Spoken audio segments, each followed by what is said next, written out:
صباح الفل يا عم الناس. صباح الفل يا ام خضر، اخبارك ايه يا حبيبي؟ دكتور الكوره الحمد عامل لله، ايه؟ الحمد لله يا حبيبي، الحمد لله. صفقات الاهلي يعني، انا عايز اعرف انت انطباعك ايه الاول قبل ما اقول انا اتكلم. انت انطباعك ايه؟ مش عارف اقول لك بصراحه. الواحد ممكن صفقات قويه وكل حاجه، بس مش عارف يعني. الناس كلها كبيره شويه في السن، يعني انت بتتكلم ان انت كانك بالظبط متارجت كاس العالم، وبعد كده الله اعلم. يعني انت بتتكلم في تريزيجيه، ده راجل عنده حاجه و30 سنه. مع احترامنا تريزيجيه طبعا لاعب كبير وكل حاجه، بس انت بتديله عقد 5 سنين. بن شرقي برضه حاجة و30 سنة، وبرضه انت بتجيبه. غير بقى الناس اصلا اللي كبيرة اوريدي عندك في الفريق، الناس كتيرة بصراحة. فانا مش عارف، الواحد بصراحة قلقان على مستقبل الاهلي. هل الاهلي فعلا بيبص تحت رجليه ولا ايه بالظبط؟ طيب بص، احنا ده هياخدنا النقطة احنا هنتكلم فيها. خلينا نرجع للقصة. هل كولر مدرب مشروع ولا مدرب أزمة؟ هل الاهلي يناسبه مدرب المشروع اللي يقعد كذا سنة يشتغل، ولا الاهلي عايز مدرب اللي يشتغل كل سنة عشان ياخد كل البطولات؟ والله بص، هو الاهلي طول عمره معودنا ان هو نادي بطولات. يعني ما فيش سنة الجمهور ممكن يتقبل فيها فكرة ان احنا بنبني مشروع وبنبني فريق للمستقبل. دي انا ما شفتهاش يعني في تاريخ كده مشاهدتي للنادي الاهلي، ما شفتهاش بتحصل.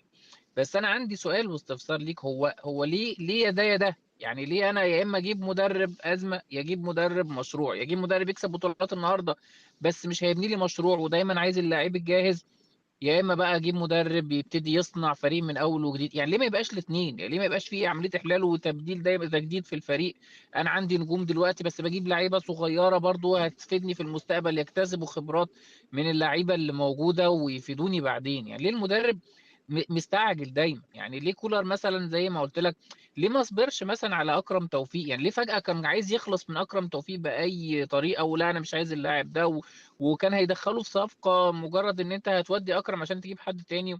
ولما اتزنق ولاعب اكرم، لقينا اكرم بيتألق وبيتألق في مكان تاني اللي هو خط النص كمان.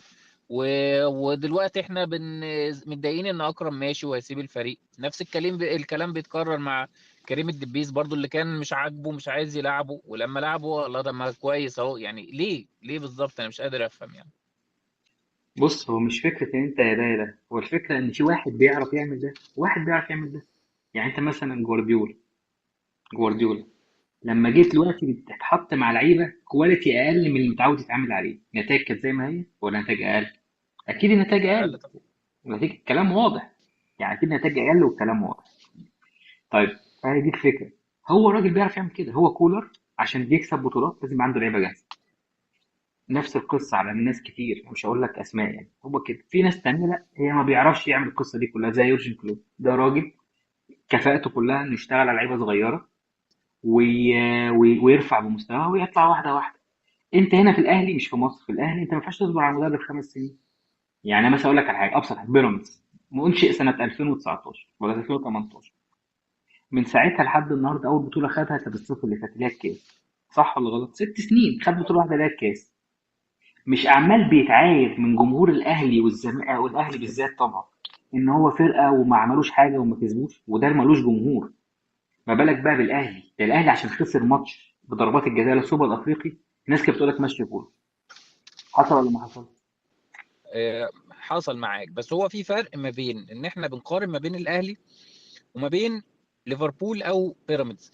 مبدئيا يورجن كلوب لما جه ليفربول كان شبه بيبتدي من الصفر. بمعنى ايه؟ انه اصلا ليفربول كان بقاله 30 سنه ما كسبش الدوري، او 5 او 27 سنه ما كسبش الدوري ساعه ما يورجن كلوب جه. فما كانش مطلوب منه حاجه، كان الفريق عادي، فريق منتصف، مش منتصف جدول يعني، في الاربعه الاوائل. المطلوب منك انك تخش الشامبيونز. ما فيش حد طالب منك حاجه، فبالتالي ما كانش عليه ضغوط. وفي نفس الوقت هو اوريدي ما يعني بيبتدي بيبني مشروع فعلا. لكن الاهلي مش كده. الاهلي انت اي مدرب يجي الاهلي، جاي الاهلي اللي هو اوريدي بطل، ان ما كانش بطل الدوري يبقى بطل افريقيا، يبقى دايما فريق فعلا جاهز وفريق في التوب فورم وفريق على طول متوج. فانت ما بتبداش من الصفر ولا حاجه مع الاهلي. النقطه الثانيه، يورجن كلوب زي ما هو مدرب مشروع انت بتقول، ولكن في نفس الوقت هو بعد ما وصل عمل فرقه توب كواليتي فيها متكامله وفيها صلاح وماني وفيرمينو.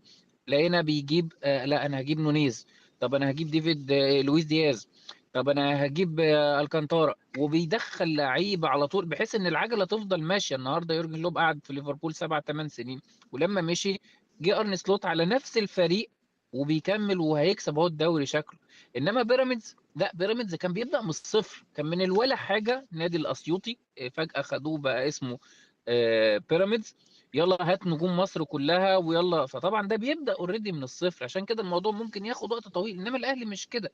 بس انا يعني استفساري، الاهلي انت معاك فريق اوريدي جاهز، هتطعمه بس بكام نجم، بس ليه انا كمدرب ما ببذلش مجهود مع اللعيبه اللي انا شايف ان هم لا اقل؟ طب ما تجرب، ما تحاول معاهم، ما ترفع من مستواهم.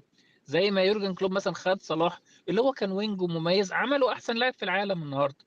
يعني مع طبعا يعني تقديرنا ان يورجن كلوب مدرب كبير وكده، بس انا بتكلم على السكيل بتاعنا. يعني ليه الاهلي ما بيتارجتش النوعيه دي من المدربين؟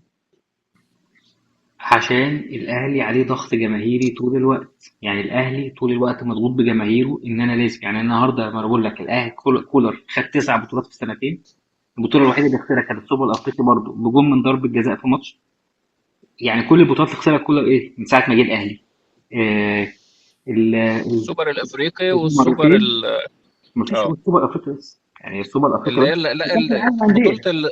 كاس العالم لا، للانديه. وبطولة السوبر اللي هي السوبر اللي اسمها ايه يا دوري السوبر ربي، اللي الافريقي، دوري هي السوبر الافريقي، دوري السوبر الافريقي. دوري السوبر بالظبط اه. هو دي البطولات اللي يعتبر خسرها.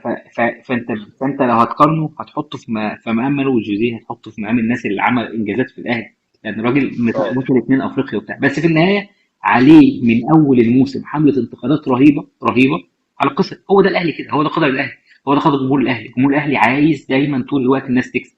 عشان كده انت مش هتعرف. يعني اصل خلي بالك، عشان تعمل احلال وتحليل في السكواد هتخسر بطولات وهتخسر ماتشات. انت مش عارف تعمل ده. المفروض المدرب يعمل ده، بس مش كل الناس بتعرف تعمله. انت عشان تعمل احلال وتعديل في السكواد عايز كذا سنه تخسر الدوري. انا عايز اقول لك مثلا مانشستر يونايتد مع السير اليكس فيرجسون 2004 2005 2006 ما خدش الدوري، ما خدش اي حاجه. صح ولا غلط؟ مظبوط. تمام. جه بقى في 2007 تشيلسي الكيرف نزل، ارسنال باعوا عملوا الاستاد والكيرف نزل، وبساعتها لا كان في ليفربول ولا بتاع اي حاجه. مانشستر خد الدوري. مانشستر 2007 ما كانش اسهل فريق بس خد الدوري. هل اليكس فيرجسون قال لك كفايه كده، ولا عمل تدعيم في السكواد في صيف 2007؟ عمل تدعيم، مظبوط جاب ناني. عمل طبعا. جاب ناني مم. جاب ناني ليه؟ عشان اه رونالدو ما يركنش. جاب اندرسون مظبوط وهرجريفس عشان الناس في نص الملعب ما تركنش، رغم ان هي اللعيبه دي مظبوط. كانت جايه بصيغه كبيره. ما عملوش حاجه مانشستر يونايتد، بس في النهايه نتيجه ايه؟ 2008 خد الشامبيونز ليج. اعتقد دي اخر شامبيونز ليج خدها مانشستر يونايتد حتى الان في 2008. احنا وصلنا النهائي بس ما كسبناش بعد ما كده هو انا بقول لك ان اليكس فيرجسون لو كان ركن ان انا خدت دوري اخيرا بعد 3 سنين وخلاص بقى الفرقه حلوه واحنا بناخد بطولات وبتاع، ما كانش كمل وخد 2008. ده الدرس اللي بتتعلمه من اليكس فيرجسون يعني. واصله الفكره اللي انا عايز اقولها لك. فده الدرس اللي اتعلمه من معاك. السير. كولر هو الراجل كده، هو الراجل بيعرف يشتغل باسلوب معين بطريقه معينه، زي انشيلوتي زي جوارديولا زي ارتيتا. كل واحد ليه اسلوبه وطريقه في الشغل. انت النهارده قبل ما تجيب المدرب بتبقى عارف اسلوبه وعارف طريقته. يوم ما جه الاهلي كولر جه الاهلي جاب كولر. الاهلي جابه على اساس ان هو مدرب هينقذ الفريق. الاهلي كان عايز مدرب شخصيته قويه يقدر يقود اللعيبه اللي موجوده انها ترجع للبطولات. لا، الاهلي كان بقاله سنتين ما بياخدش الدوري. كان وكان مغلوب في دوري الابطال، وكان السكواد ده الزفت. انت كنت مخلص ثالث دوري، يعني كان مخلص ثالث دوري. انت مغلوب في الزمالك ان هو نهائي الكاس اللي هو 2022 ده، كان مغلوب ادب واحترام يعني من الزمالك. ايوه الماتش ده احنا كنا خايفين الزمالك يكسب سكور. فاللي حصل ان انت جاي في ازمه، فهو راجل جه حل لك الازمه. بس الفكره بقى ان مش امتى. السؤال الصح مش امتى تكمل، امتى توقف. يعني امتى المفروض تقول لكولر شكرا سلام عليكم؟ لما يبتدي يخسر، ولا لما تحس ان في مؤشرات؟ انا قلت قبل كده رايي. لو في شك في الذمه الماليه بتاع كولر بعد ازمه قصه صفقه موديست، مشوه. حتى هو بيكسب ماشي. ما انت مش كل لعيبه يقول لك انا عايز فلان هتقول لك لا اصل انت مسمسر معاه. صح ولا غلط؟ مم. مظبوط. تاني حاجة، أنا شايف إن كولر لعب كأس العالم، طلع الأول طلع الأخير، خد كأس العالم، عمل أي حاجة. أنا شايف إن دي تجربة نجحت ولابد أن تنتهي على كده، لأن بعد كده الدنيا هتفشل. يعني بعد كده الدنيا هتفشل. ده وجهة نظري، قد تكون غلط، بس أنا دي وجهة نظري. ليه؟ لأن زي ما أقول لك أسلوب اللعيبة، الأسلوب اللي بيدار بيه ميركاتو الأهلي نجيب لعيبه جاهزه، مش مهم سنها كبير، مش مهم اي حاجه، بيخلي دايما السكواد هيضعف مع الوقت. مع حسين الشحات النهارده 31، الموسم جايب 32، شناوي 36، هاني 29، ياسر ابراهيم 32، رامي ربيعه 31. الناس دي بعد سنتين هتلاقيها فين؟ اللعيبه الصغيره اللي بيطلع من الناشئين ما فيش. مين اللي طلع من الناشئين الاهلي اخر 10 سنين؟ عبد المنعم وطلعنا بره، كوكا وما ما بيلعبش، كريم الدبيس اصلا الاهلي شاريه من بره، شاريه من وادي دجله. ورمضان صبحي، وانت برضه سبت رمضان في الاخر مشيت. رمضان سبته، ما سنه 97 انا ماشي. انا بقول لك على حاجه، كام واحد في الاهلي مواليد 2000 فما فوق؟ يعني خلي بالك مواليد 2000 ده عنده 24 سنه، ده مش ناشئ. كده مش بواب. صغير فعلا. انت فاهم صحيح. قصدي؟ يعني مواليد 2005 اقول لك ناشئ 6 7. انما اللي مواليد 2000، كام واحد في الاهلي مواليد 2000 فما فوق؟ هتلاقي كريم الدبيس واحمد نبيل كوكا. شكرا. يعني محمد عبد المنعم كان مواليد 99، عشان بس تبقى انا اقول لك. وشوبير تقريبا شوبير 2 2000 او 2001، يعني مصطفى شوبير 2000 او 2001. فانت ما فيش مم. احلال وتجديد. انت محتاج تعمل القصه دي كلها، بس عشان تعملها محتاج تضحي بالدوري سنه او سنتين. عشان بس نخلص من النقطه دي، في نقطه مهمه جدا عايز اقولها لك. توقعاتي الشخصيه ان في خلال سنتين هيتحول الدوري المصري للدوري الالماني. هيبقى في فريق واحد عنده الفلوس وعنده الهيبه زي بايرن ميونخ، وباقي الفرق كلها بتلعب بانصاف نجوم وهي ونصيبها. تمام. اللي هو بيراميدز طبعا. انا بيراميدز هو الوحيد اللي معاه فلوس وتمويله جاي من بره، فمع ازمه الدولار اللي الفرق بتعاني منها مش موجود. فانت الحل الازمه دي ان لازم يكون عندك مشروع قوي. عشان كده انا بقول لك كولر ما ينفعش يكمل مع الاهلي اكتر من كده. ليه؟ الا لو قدرت توفر له القوه الدولاريه الشرائيه كل سنه، بس كل سنه عايز اغير محترفين. لو شكيت انه بيسمسر مشيه طب معايا. واللي الاهلي عمله في يناير دلوقتي ما بيقولش ان الاهلي معاه فلوس كتير؟ يعني انت دافع ارقام، يعني انت جايب بن شرقي وتريزيجيه وبتفاوض الراجل السويسري دوت، فواضح ان الاهلي يعني فتح الخزائن بتاعته يعني هل ده مش مؤشر ان الاهلي هيصرف؟ ما هو هقول لك على حاجه، ركز معايا. تعالى راجع تمويل الاهلي السنه دي. تعالى راجع تمويل الاهلي السنه دي. الاهلي جاله 4 مليون من دوري الابطال معايا، تمام. جاله حوالي نص مليون من السوبر الافريقي. حلو كده. من السوبر السوبر المصري. الافريقي، السوبر الافريقي، لا السوبر الافريقي اللي هو ماتش الزمالك اللي اتغلبناه في السعوديه.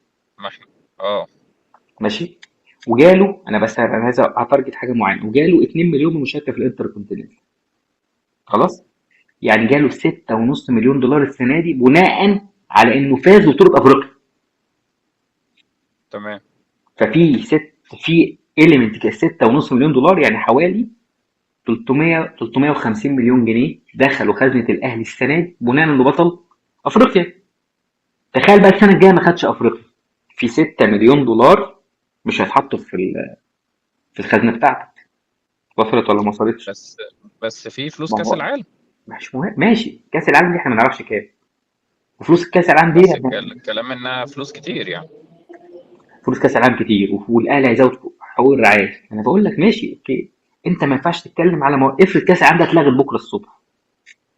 هو لا، انت واثق انها هتتلعب؟ افرض اتلغت بكره، ما ينفعش تعتمد على الفلوس. لسه ما جاتش كاس العالم وكل حاجه، وعمل قرعه وظبطوا الدنيا والدنيا تمام انت واثق كاس العالم تلاقي افرض اتلغت بكره الصبح، الشركه الراعيه فلست ولا اي حاجه، زي ما حصل قبل كده في بطوله دخلها الزمالك لو فاكر يعني. ايوه. افرض قال لك لا، حقوق الرعايه احنا الشركه ما لقيناش رعاه، وحقوق الرعايه تبقى مليون دولار ولا 2 مليون دولار مثلا، مش 20 مليون دولار زي ما الناس بتتكلم. ما ينفعش تعتمد ايوه. عليها، لازم برضو ان انت تفكر في المستقبل على اسوأ الفروض. تمام. تمام. فاتمنى ان يعني ايه، ان احنا نقفل بقى القصه دي كلها عشان نتكلم في مواضيع تانية، عشان كده احنا طولنا قوي في الموضوع ده. طب انا عندي سؤال مخضرم. صفقات الاهلي اللي الاهلي جايبها او اللي الاهلي بيجيبها دلوقتي، يعني على راسهم تريزيجيه وبن شرقي، اللي جايبها الاداره ولا اللي جايبها كولر، او اللي مختارها الاداره ولا كولر؟ طيب بص، قولا واحدا، صفقات يناير كلها اختيار الاداره حتى الان. حتى الان يعني بن شرقي وتريزيجيه والصفقات المحليه كلها اختيار الاداره. بس كولر وافق عليها، يعني قالوا له احنا هنجيب بن شرقي، قال لهم اوكي، ما لهمش لا. مم. يعني مش هو اللي اختار. يعني قبل كده كان بيحصل ايه مثلا، هم السكاوتنج يطلع مثلا 10، يروحوا مطلعهم 3، يرتبهم الاول الثاني ثالث، ما يعرفوش يجيبوه. فالسنه دي قال لك لا. بصراحه في صفقه بن شرقي دي بالذات، يعني مش قادر اقول لك اني مقتنع بيها، ولكن احساسي ان الاهلي جاب بن شرقي عشان ما يجيش الزمالك. لان هو لو ما كانش جه الاهلي دلوقتي كان هيجي الزمالك بملاليم وجايز يتألق في الزمالك. لكن صفقة بن شرقي نفسها، يعني هتقول لي مقتنع بيها فنيا او لا، فالحقيقة مش هنقدر نحكم غير لما نشوف بن شرقي في الملعب. لان بن شرقي اصلا انت عارف في النادي اللي كان بيلعب فيه ما كانش متقيد غير اسيويا، يعني كان بيلعب ماتشات قليلة جدا في الموسم. فخلي بالك بن شرقي ممكن يجي مش فورمة اساسا يعني. الله اعلم هيبقى مستواه عامل ازاي. وعشان كده انا بقول لك انا مش عارف، انت مشيت واحد زي احمد عبد القادر في التوب فورم بتاعه، دي حاجه مش مفهومه، يعني مش مفهومه بالنسبه لي. وفي الاخر دلوقتي بتجيب بن شرقي، يا صابت يا خابت يعني. ففي تصرفات كده في اداره الاهلي مش مفهومه والله بالنسبه لي يعني. بص، بالنسبه لقصه احمد عبد القادر، عشان انا اقول لك رايي في القصه دي كلها، فهي الناس للاسف ذاكرتها بتبقى بسيطه شويه. احمد عبد القادر من ساعه ما رجع من الاعاره لما كان في سموحه ورجع الاهلي، وهو مستواه متذبذب سواء مع موسيماني او اللي جه بعد موسيماني او مع كولر.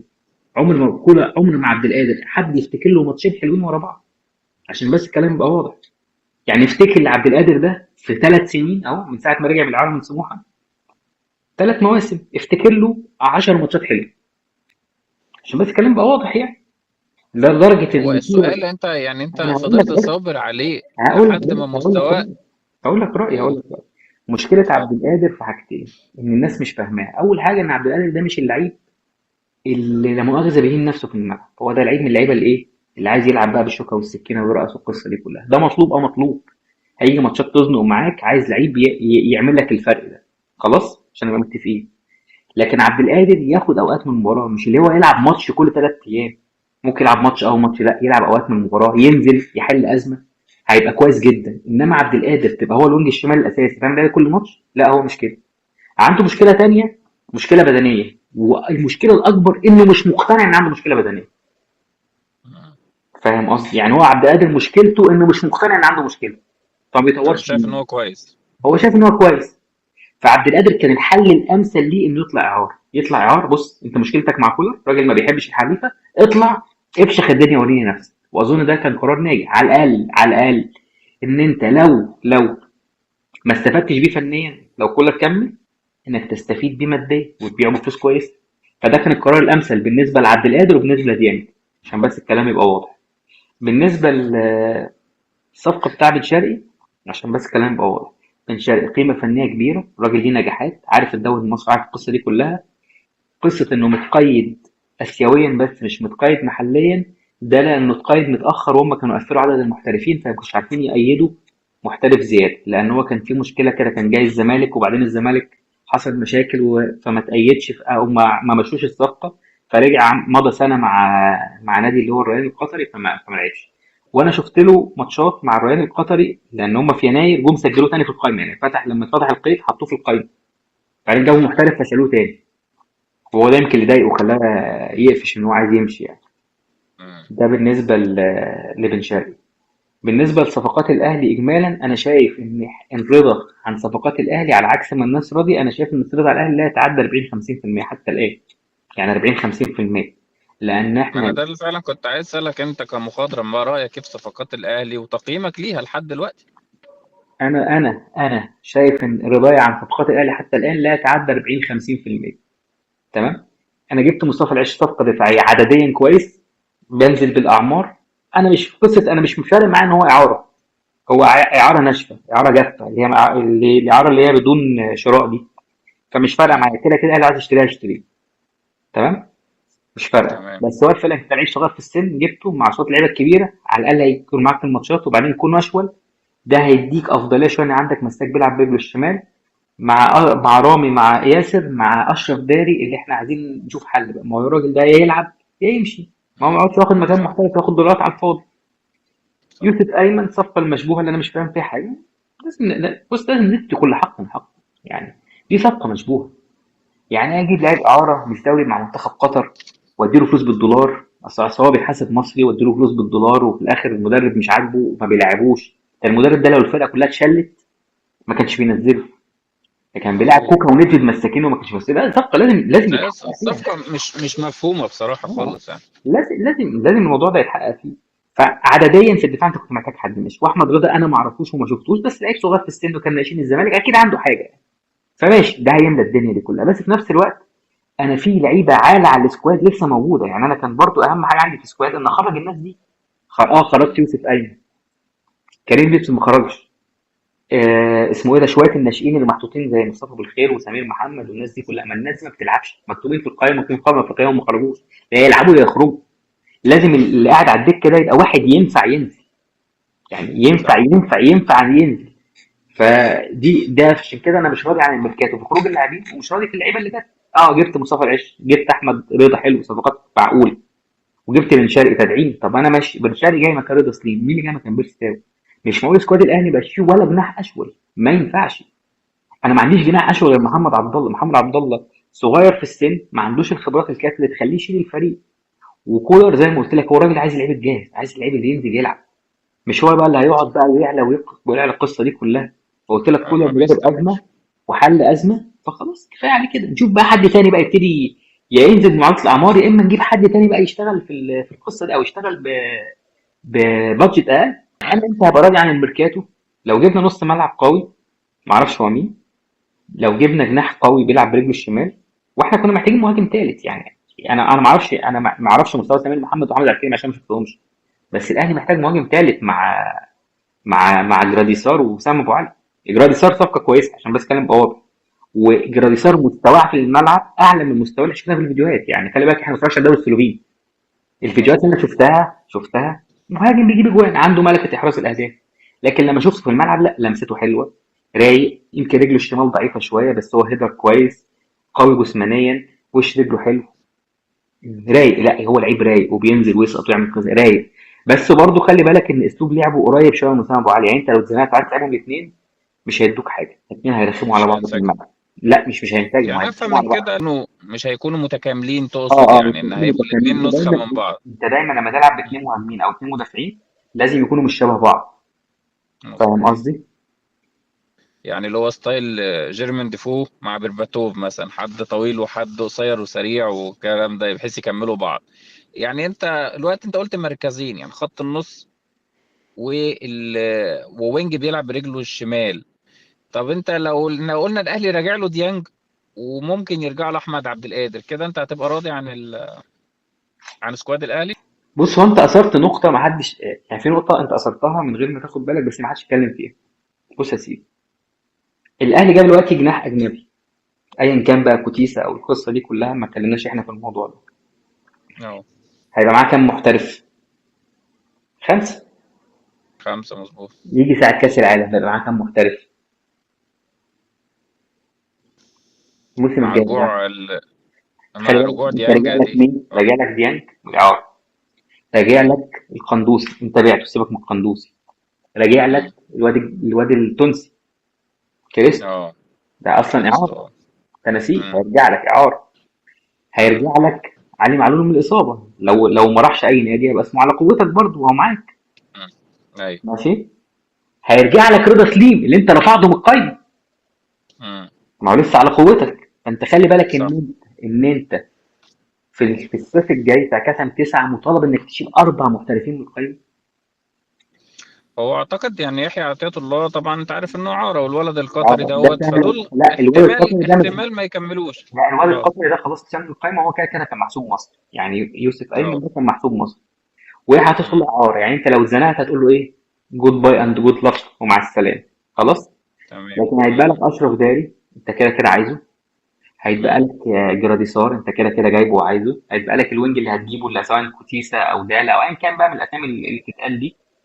وهيتبقى لك اسمه ايه ده الجديد، يعني انت وسام. لا، وسام مسمى فلسطيني، هو مش محسوب. محسوب. فانت اه. خلي بالك، الا مم. الا الا لو اتحاد الكوره عمل للاهلي قيد استثنائي يتحط فيه عدد محترفين لا نهائي، بس بشرط انه لما يجي يلعب في الدوري يثبتهم على خمسه، مم. فاهم قصدي؟ يثبتهم على خمسة في القايمة مش في في الماتش. القايمه، في القايمه مم. يعني هو دلوقتي احنا مم. انت عندك خمسه في الدوري، يقول لك الاهلي فتره كاس العالم عمل لك استثناء ان عدد المحترفين يبقى كتير معايا، مم. ويجي معاك. بقى ساعه الدوري ارجعهم بقى خمسه تاني وثمانيه تاني زي ما ايه، زي ما زي ما يحصل يعني.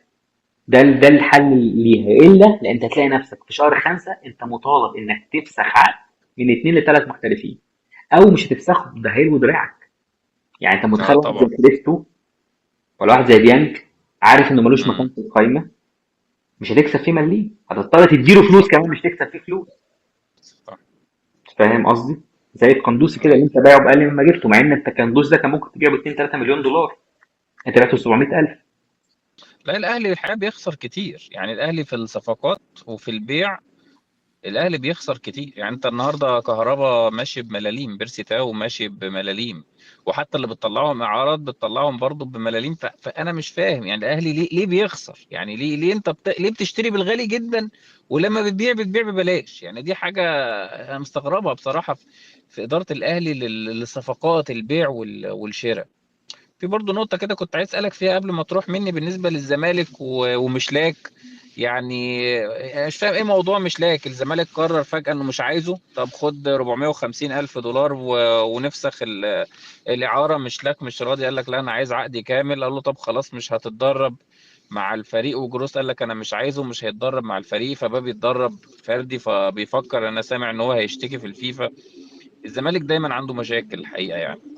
بص بالنسبه لحكايه مشلاك عشان بس كلام يبقى واضح، الزمالك كان هيجيب جناح اللي هو الجابوني اللي اسمه بوينزا ده، لو انت فاكر القصه دي كلها. مظبوط الصفقه دي اه. فشلت، فجه حد من الاداره تقريبا كابتن احمد سليمان راح جايب مشلاك. جابه ازاي؟ اتفق مع نادي احد السعودي، انا هاخد اللعيب بتاعكوا ده اعاره، عشان انا اسوقه لكم لما يلعب في السوبر الافريقي ويلعب في الدوري المصري ويتالق، انت كنادي سعودي هتعرف تبيعه فلوس كتير. تمام مظبوط. تمام. طب اللعيب عقده كام؟ مليون و700 الف، النادي السعودي شايل مليون او شايل 700 الف ايا كان، وفي 700 الف هيشيلوا نادي الزمالك، 770 هيشيلوا نادي الزمالك. خلاص عشان ده مم. الاتفاق من الاول.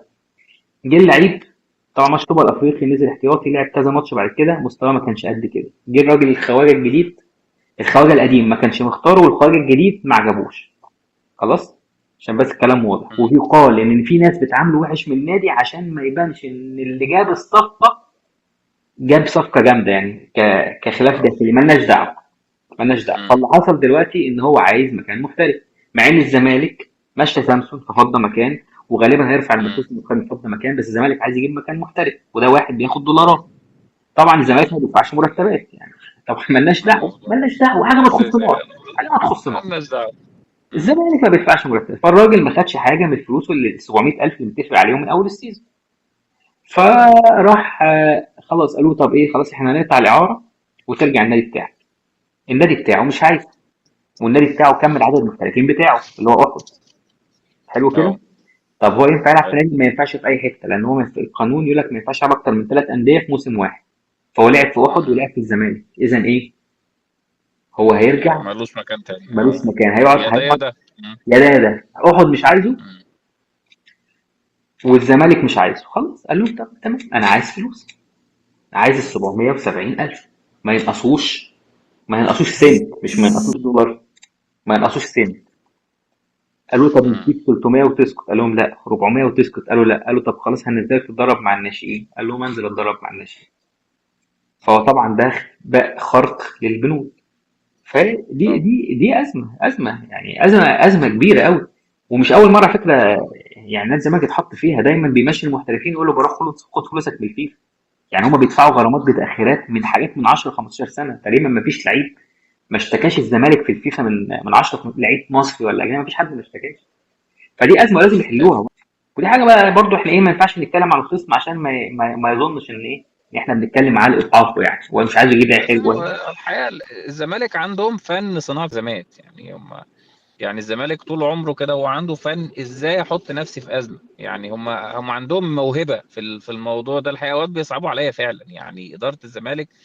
مش قادر افهمها، بس هم فعلا يتقنوا فن صناعه الازمه. وان انا لو الدنيا مرتاحه معايا لا انا لازم اخلق ازمه واعمل مشكله. خلاص فعلا يعني انا مش عايز اتكلم عن الزمالك اكتر من كده عشان بس ما حدش يزعل مننا، لانهم كلهم اخواتنا واصحابنا والقصه دي كلها.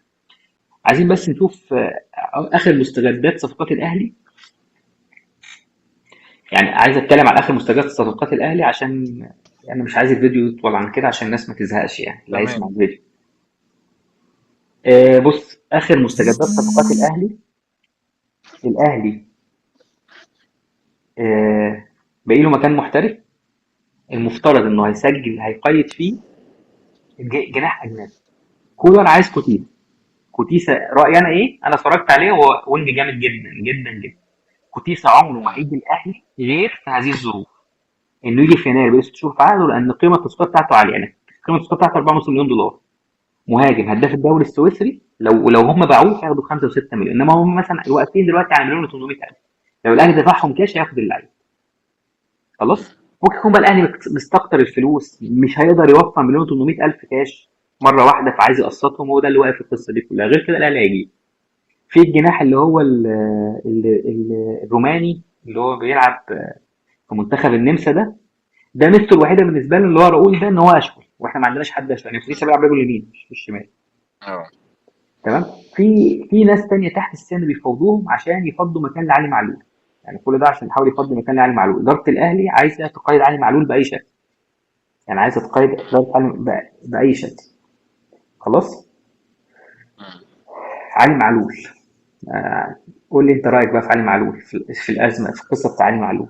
بصراحة أنا شايف، يعني أنا بصراحة شايف إن الأهلي، يعني هو مش هنقول رد الجميل أو لكن الأهلي هو عمل اللي عليه مع علي معلول. يعني الطبيعي وسنة الحياة إن أي لاعب في الدنيا بيلعب وبيتألق ليه أيام وليه وقت، خلاص بيبتدي الكيرف بينزل، ودي سنة الحياة، مفيش لاعب بيفضل يلعب للأبد يعني. فالسنة اللي فاتت كان الكلام إن علي معلول هيمشي، وده كان الكلام إن علي معلول هيشوف له عرض خليجي، والكلام ده حصل. الإصابة اللي جات له وتر أكيليس تقريبا. فالأهلي بصراحة أنا شايف إن هي حركة كانت محترمة جدا، جددوا لعلي معلول سنة بنفس الراتب بتاعه، محدش اتكلم، وعالج علي معلول، والنهارده علي معلول بيرجع. طب المدير الفني ليه وجهة نظر او شايف ان علي معلول مش مستوى، مش فورمه، مش اي حاجه، او حتى الاهلي شايف ان خلاص يعني علي معلول النهارده سنه كبير والمدير الفني مش مقتنع بيه. فبصراحه انا مش شايف ان الاهلي اثر في شيء مع علي معلول. الجمهور بيحب علي معلول وكلنا بنحبه طبعا، وراجل محترم جدا، لكن انا شايف ان الاهلي عمل اللي عليه مع علي معلول. علي معلول برضه في التصريح اللي قاله او هو او الشركه الراعيه ليه ان هو عايز يرفع الحرج عن الاهلي، وان خلاص ده اخر موسم ليه والكلام ده كله، ان هو هيمشي.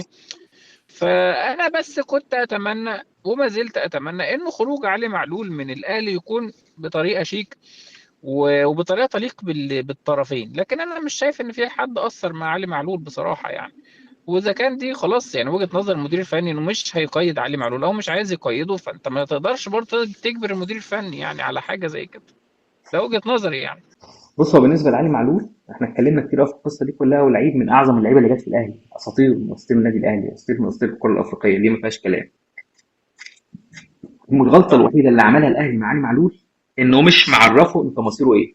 يعني حطه ستيب، مم. وده احساس يضايق، ان هو علي معلول حاسس انه موجود ستيب، لو ما عرفش نجيب صفقات هنجيبك. ده اللي مضايق علي معلول، عشان بس اجيبها لك من الاخر. طيب، عندك حق. هي دي بس الحاجه الوحيده اللي مضايقاه. يعني هو كان المفروض كان الاهلي يقول له بص، انا مش عايزك، او انا عايزك، خلص الحوار. يعني يقعد معاه من الاول، بص انا هعالجك، ولو جالك عرض امشي. خلاص.